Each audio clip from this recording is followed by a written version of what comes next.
Hey guys, ATL Eagle 579 here, and no, I haven't made a video in quite some time. I apologize, it's been kind of busy with different stuff, but enough about that. Let's just get to the news.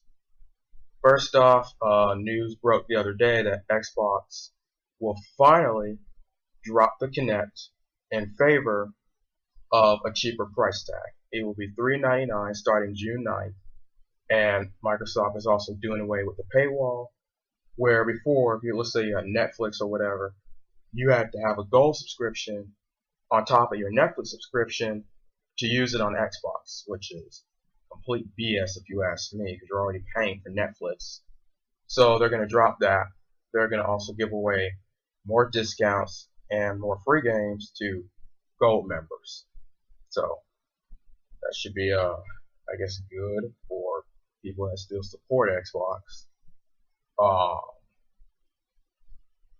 But one thing I want to bring up about that, because I just saw this minutes ago, where people are now saying, well, without the Kinect, all of a sudden the Xbox One is going to be more powerful. I want to address that. The Kinect was only using, I believe, only 10% of the Xbox One's GPU. Now, 10% in the computer world is not a lot. That is the equivalent of somebody buying an iPhone 4S and going to an iPhone 5. The gap it's barely nothing. Really, that's not that big at all. So, you think you're all of a sudden going to get 1080p 60 frames? No, you're not going to get that. All that 10% is probably going to do, since it's so small, it might result in better system functionality with the menus and stuff like that. But as far as games are concerned, that means little to nothing. I mean, at best, if you're going to play a game with that 10% extra, you might get an extra 2 to 5 frames, maybe. So it's literally the equivalent of you getting like a driver update. So it's no big deal at all. So then there's that news. Nintendo also announced that they are working on a new console.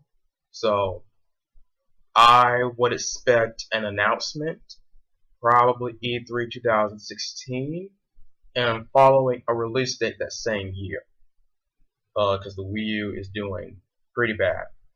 You know, their quarterly figures are not good at all. Also, the news that broke out the other day was Watch Dogs. Now, everybody thought that was going to be at least 1080p on the PlayStation 4. Sony even went out as far as to say on the over the weekend that it was going to be 1080p 60 frames, which that would be nice if that was true, but given the scope and the size of the game and just for everything they're trying to do, that was going to be probably next to impossible. So 60 frames made no sense, but I was under the impression that it was going to be 1080p. That is not the case. Watch Dogs will be 900p, 30 frames a second on PlayStation 4, and 792p 30 frames a second on Xbox One. So that kind of sucks, but I think I know why that might have happened. Because last year at E3, Digital Foundry confirmed that the PS4 demo we saw at E3 was 1080p. However, they showed in the analysis video the frame rate was dropping quite a bit. It would constantly drop to 28 frames a second. So you had an average of 28, 30 frames. Now that's not a really big deal. And it seemed like there was also like some post-processing and some motion blur going on. So you're not going to notice that anyway. But there was one point it even dropped 22 frames a second. So that's not good. And then a following video Ubisoft released, I believe in September, a month before they delayed the game. What I noticed in that video, there was a lot of popping. And what that means, objects will come in like basically if I'm driving, I'm just driving around, what's going to happen in the background, the buildings are just going to like magically appear. So before I couldn't see it, now all of a sudden it just came in the picture. So that's what was happening. Shadows were coming in, buildings were popping in, and people took notice of that. So I'm thinking maybe they had the graphic settings too high, plus they had 1080p going on. So it resulted in a more uneven frame rate. There was more popping. So when we saw the gameplay demo in March, they downgraded the graphics so they could retain a more solid 30 frames a second with the 1080p resolution. Of course, people did not like that because they thought the demo they saw before looked better, and I guess they came to a point and they said, okay, we will drop the resolution and turn up the graphic settings. So I don't know if that's good or bad. Some may want the 1080p regardless. Others rather have more eye candy. So I have to see the game myself before I can say how it looks. But it brings up another point that I've been sort of thinking about for a while, and as many of you know, I'm primarily a PC gamer right now because I got tired of Xbox and Microsoft. And I was considering getting a PlayStation 4, but I don't know if that's going to be the case. I'm waiting till E3 to see, my opinions change on the console. But if Sony doesn't wow me with something, then I'm just going to say, screw it. I'm going to save up for a desktop PC. And that's pretty much how it's going to go. E3 is sort of the time for everybody to wow the consumer, me and a bunch of other people. And if they just don't have anything that's like a killer app, then I got to go with PC because that performance disparity, that cannot be overlooked. Okay? And people say resolution, frame rate doesn't matter. Yes, it does.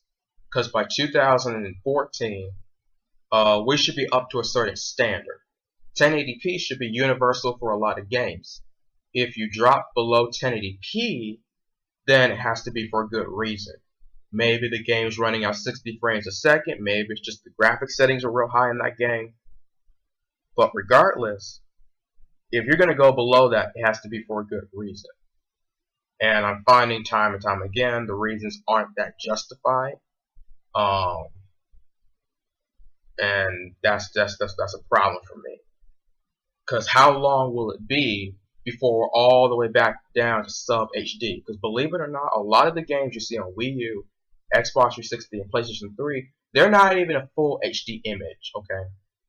They are rendered at lower resolutions, whether it's 600p, 640p, 540p, whatever. They're rendered at resolutions below 720p, so they're not technically HD, and they're just upscaled to fit on your TV screen. And that, I think that could happen real soon with the new consoles if, these games just skyrocket through the roof. So that doesn't sit well with me. I want more for my money. So really it's just about the games at this point. So this E3 is really going to be interesting. And what I think I will do in this video, when I finish the video, I will add pictures. Essentially, these are screenshots from tech demos from 2012 until now. And you're just going to see what the games were supposed to look like, not what they are now. There was a downgrade with some of these games and or game engines, because now developers, they can't go all out as they used to in the past. I think before the new consoles were announced, everybody thought the gap was going to be so big and we were going to get like amazing technology in the palm of our hands. When they were announced, well, they didn't really meet that goal. So I'm actually going to show you what the games were supposed to look like. And this is all on PC, bear in mind. And it kind of just shows what a high-end PC is capable of. And I guess if you look at any game on the PS4, Xbox One, yeah, they don't look as good. They're not the worst looking things, but they're not where they should be in my opinion, as well as many other people's opinion. When it comes to frame rate though, I'm not too crazy about. 30 frames is enough for me. It's not required for every little bitty game. Those people that want 1080p 60 frames for every game are not being realistic. But 1080p 30 frames, that should have been the case. And as we're seeing, a lot of games are starting to go below 720. Not 720, but 1080p. So there's that. I don't believe there is anything else. So yeah, Xbox One is cheaper now. They dropped the Connect. You don't have to pay for Xbox Live Gold to use Netflix. Nintendo's working on a new console. We'll have to see how that goes in a few years. Watch Dogs is not 1080p 60 frames like Sony claimed. And yeah, that's pretty much the news for the day. So thank you guys for watching. Give that video a thumbs up. Subscribe. Thanks for watching. Take care.